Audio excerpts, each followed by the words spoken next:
Well, a budget electric car. When I say budget, I mean we're talking around about 45,000 US dollar EV from MG has just beaten a Lamborghini Gallardo and a Nissan GTR. Now, this wasn't just any Nissan GTR, it was actually a tuned Nissan GTR, beaten them in a drag race. They had 3 races. The MG won the first race, the other 2 were very close, almost a dead heat. However, the Gallardo was left in the dust. If you'd paid, just under 300,000 US dollars for that Gallardo, sure you'd be a little bit disappointed. This new electric hot hatch really does usher in this new era, which is insane performance for very, very small amounts of money. I mean, imagine pulling up to the lights in your Ferrari and just getting blown away from this little unassuming hot hatch from MG. And it's made in China. Hello, my friends. Welcome to the channel. It's great to see you. Thank you for tuning in. I'm Sam Evans. You're watching the Electric Viking. This is the MG XPower. Just gone on sale in the UK. You can buy it right now in the UK. Apparently it costs £37,000. It's expected to cost around about 65,000 Australian dollars. So probably around about 45,000 US dollars. You guys in the US, I doubt you're going to see them anytime soon. Most of that's due to the chicken tax. But anyway, MG are focusing on Europe, Australia, New Zealand, a bunch of other countries, Thailand. You guys in Thailand, you get to drive one of these as well if you want to own one. And why not? At these prices, buy 10. I mean, heck, why?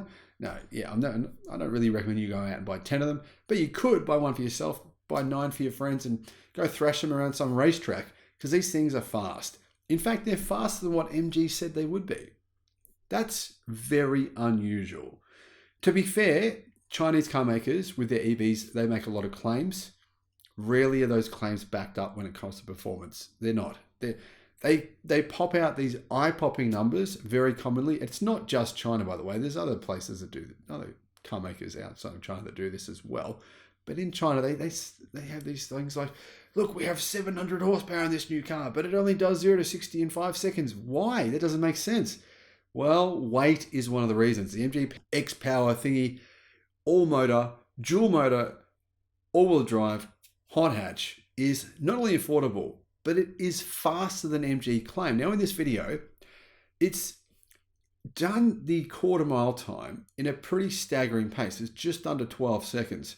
And it was on a pretty crappy track. We're not talking a prep track at all. This is concrete, back middle of nowhere, like some old abandoned runway, really just bad surface. Very impressive time. The time quoted from MG was 3.8 seconds to 62 miles an hour, 0 to 100. And it looks like it's done it in about 3.6 seconds. So yes, it's not as fast as a Model 3 Performance or even a Model Y Performance. They're pretty close to a Model Y Performance. And of course, you know, those cars are more expensive though. I mean, the Model 3 Performance is about 85,000 Australian dollars right now, about 60,000 US. This car's a little bit cheaper than that. So the performance isn't quite as good. But I mean, it's not even really a car you'd ever imagine would be this quick. And the other thing that's quite cool about this EV is that it's a sleeper car. You know when you see a sleeper car, it's like a car you just don't expect to be fast and then it's really fast. That's what I love. When you see a car and it's got wings all over the place, it looks like it's telling you it's fast. Look at me, look how fast I am. And then it's like, bang, and nothing happens. That's a bit disappointing. This is the opposite. The suspension system apparently has been retuned, and you can really see that in this video. It handles this crappy concrete track really, really well. It's got recalibrated springs and dampers that are 25% stiffer than those in the standard version, and it's got stiffer anti-roll bars as well.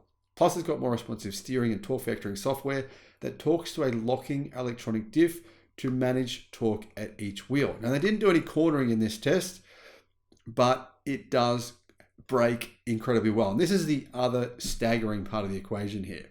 It easily won the braking test. Now, who in their right mind would think that a heavy electric hot hatch, now it's not too heavy, it's about 1,800 kilos, but it's slightly heavier than say a Tesla Model 3. Not much though, only by a few pounds.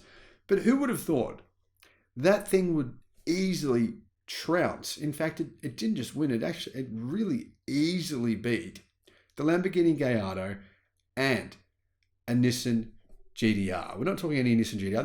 This is the fairly recent version of the GDR. Didn't come out that long. It came out about 10 years ago, I think they were. But anyway, both of those cars are clearly made to stop really well. But the MG4 just easily beat them. It wasn't even a close competition. Now, speaking of the brakes, it also has something that these internal combustion dinosaurs don't have: regenerative braking system. And that has been calibrated for true one-pedal driving, which is a bit of something that's missing from some cars. I personally don't plan on buying an EV again unless it has true one-pedal driving. There's quite a few EVs now being released, particularly from China, that have driving where you can't drive them with one pedal, meaning you can't just use the accelerator. So when you take your foot off the accelerator, it doesn't brake all the way. You've got to use the brake. I don't like that. To me, that's just a waste of energy. This MG4 does have that.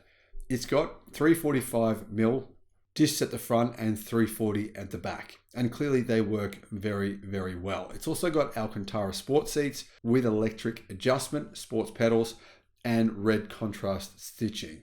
Now, unfortunately, range of this vehicle, it's not going to be particularly great. Real world, you're probably looking at about 400 kilometers. And the reason is it's using a smaller battery pack to reduce the weight of the car, which that does really make sense. That's going to significantly improve the performance. But like I said, your range will decrease significantly as a result. It's a 64 kilowatt hour battery pack. However, the range top of the MG4 Essence gets a 77 kilowatt hour pack. But yeah, you can see why they've done that. So what is it like on the inside? Well, if you look at this car on the inside, it's pretty simple. And to be honest, I really like the inside. I think they've done a really good job. I've seen, the BYD Dolphin. I've owned the BYD Atto 3. I'm not a big fan of the interior of those two cars.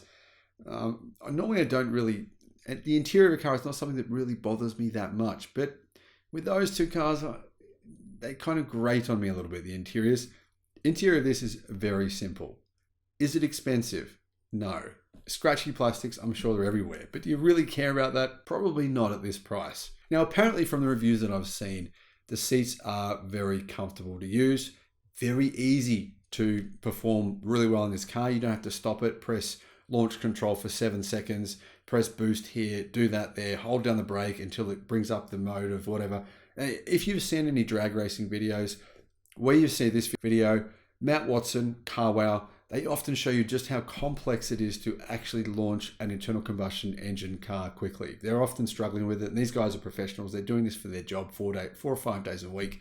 So that's one of the big advantages of electric cars. Tesla Model X, Model 3, Model Y, Model S.